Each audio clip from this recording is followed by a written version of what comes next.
Hi, my name is Jenny Hughes. I'm a trauma psychologist and the founder of the Brave Trauma Therapist Collective. Today, I'm going to teach you about the hand model of the brain developed by Dan Siegel. Dr. Siegel developed this as a way to explain what happens to our brain and body when something stressful or traumatic happens. It's important to understand what's happening internally because so many of the responses that happen for us when we experience stress or trauma happen on a totally unconscious level, meaning we have no control over those things. So let's get right into it. If you look at my hand, imagine that my wrist is your spinal column. My palm is your brain stem, which is in charge of all of those unconscious processes like your heart rate, your breathing, your organs, all those things that keep us alive. This is also referred to as the reptilian brain because it's kind of the only brain that reptiles have. And it's really important when we're under stress or something scary happens because when it is activated, it immediately puts us into fight, flight, freeze, flop, or fawn, meaning when it gets activated, it's going to send out signals to our body to either start running, to try and fight something that's attacking us, to freeze and get really small. We can't be seen. And this all happens without us having any control over it. So, again, our spinal column, our brain stem, my thumb represents the limbic system, which is the emotional center of our brain. A really important part of the brain here is called the amygdala.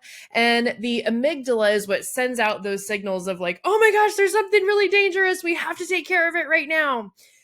Another part of this mid part of our brain is where our memories are processed and stored in the hippocampus. And while this doesn't necessarily have to do with that survival response when we experience something scary, it is related to what happens afterwards and whether we remember it or in what ways we remember it.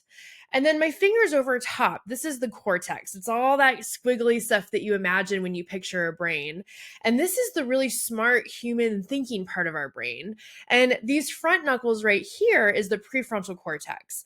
And this is the part of our brain that helps us analyze things, to plan, organize, and follow through with that stuff. It's called our executive functioning, and it's what allows us to do really complex tasks as humans.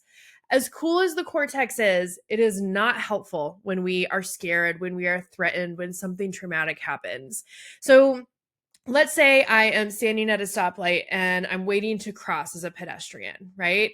And I have a red light, all the cars are going. I'm not paying attention. I'm kind of looking at my phone. But while I'm standing there, my brain, all the parts are connected. They're all talking to each other.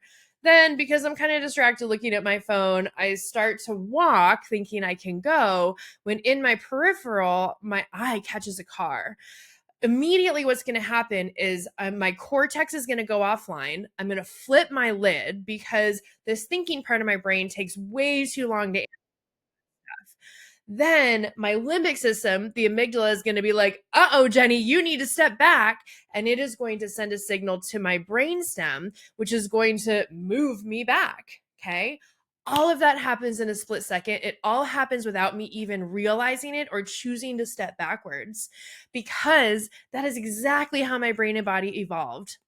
It evolved to keep me safe and to keep me alive. And so did yours. Once I'm back on the curb and I take a breath, my cortex can come back online and I can think through what happened. I can realize that right now I'm safe.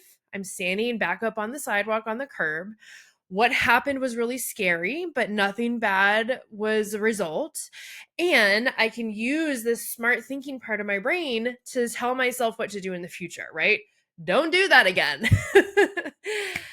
When that whole process is able to complete, it's really helpful for us and it can decrease our chances of developing something like a trauma disorder or PTSD. But unfortunately, a lot of us experience much worse traumas and traumas that seem to happen one after another. And when that's going on, it's like our lid is constantly flipping.